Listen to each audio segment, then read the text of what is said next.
Iyan. Nagpuro ka na mga truck egg oh.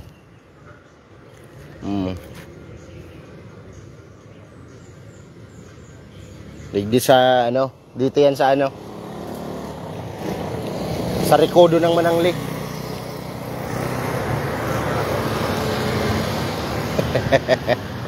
Yan si Kapitan daw ano. Shout out kay Kapitan Lucilo. Sabi ng matanda kanina, umovertake daw.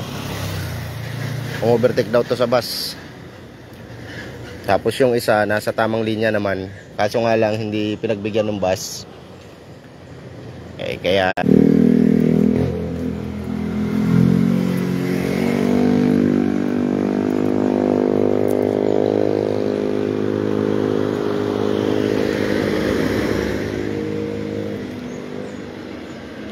Kaya ulitin ko yung mga motorista natin dyan, mapapadaan tayo dito sa Andaya Highway, part ng Manangli, Sipokot. Ayan, magdahan-dahan po tayo dyan sa curb na yan. Kasi, ayan, sinapit ng dalawang truck na to.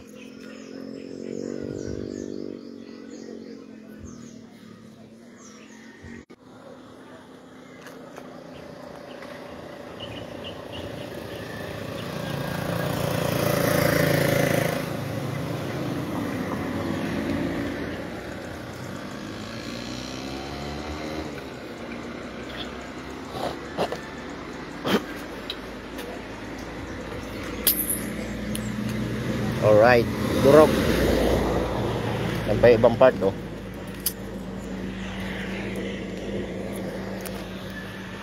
Shout out kay Pading Pulay. Magpuro ka na Padi? Ayo, papapahali ni ngani. Gapudang kasi. Iyo, sana sa taho makaabala yan. Ayo, kailan ka sabayaw. Iyo. Ano na sikat makaulay na si driver. Kana ba si Bilis? Si driver? Tapos pa yan tiguruto ka dumaga makakaulay. Ibig sabihin si driver ka ni bari si Bitis. Ini Dayman. Dayman gayo ano? Sumahali kayo dyan. Iyo dat may gilid. Kaya si Bayaw ito sa bukid pa na nakakaw. Kaya nagkiti ako ta. Sumala ko rin Bayaw si driver. Pwede talaga yan mahali. Kaya nanti mayo ay sige kap man ako na. Iyo. Sinaman maano. Bata na sa rekodo. So bago magaditan naman si Bubis sa kasi truck. Iyo, may mga bantay sabi. Oo. Wala nga niya. Daw to daw naman. Ano na nito?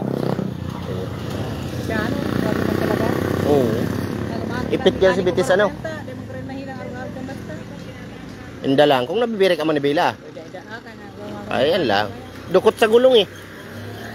Oo. Dahil mabirik. Yan o.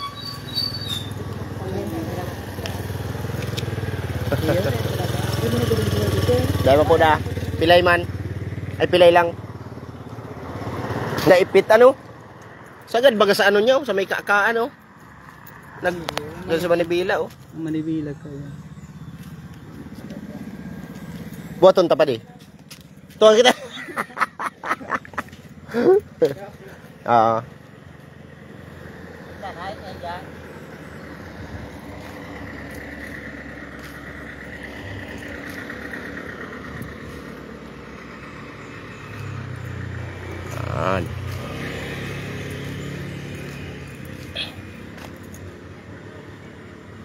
Yan, malimit ang aksidente dito. Nakaraang linggo lang.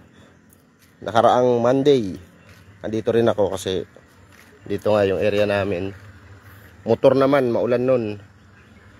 Doon sa part na yan, madulas dyan. Yan o. Yan o, madulas yan. Walang kabanggaan yung motor. Mag-asawa yata yun. Hindi ko alam kung mag-asawa talaga yun.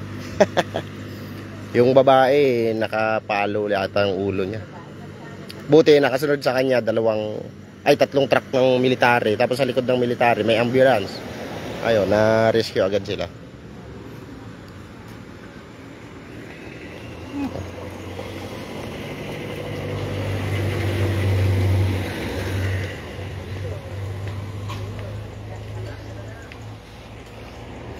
Yun, dito to sa part ng Manangli.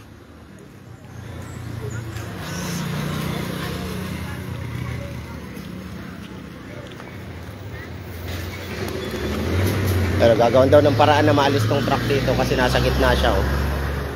As you can see, nakakaabala talaga siya. Kaso nga daw yung driver ay pilay. Nakita nyo naman kanina, pinakita ko yung manibela. Talagang dumikit sa may ano niya, sa upuan ng driver.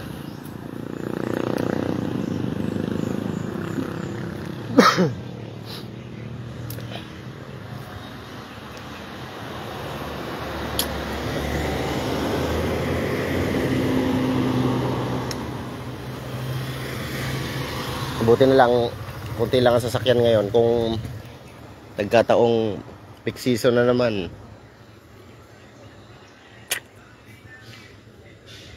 dapat talaga may nag-a-assist dito. Ayan, may mga nag-a-assist na barangay tanod dyan. Tapos doon, di ko alam kung ano yun. Painante yata nitong truck na isa. Kasi kung walang mag-a-assist dyan, magdudulot pa to ng another aksidente ulit. Kasi marami yung matitigas ang ulong driver natin, o, katulad yan. Alam na ngang may nakapasok na, nagpipilit pa rin yung iba. Ayan, o, lalaki pa naman.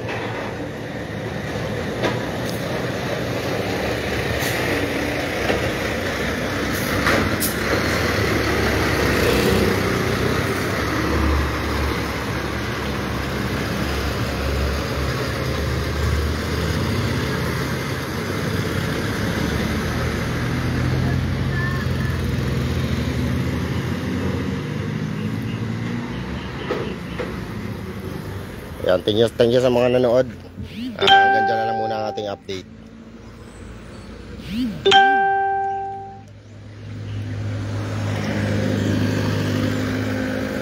Kagawad na Will, no?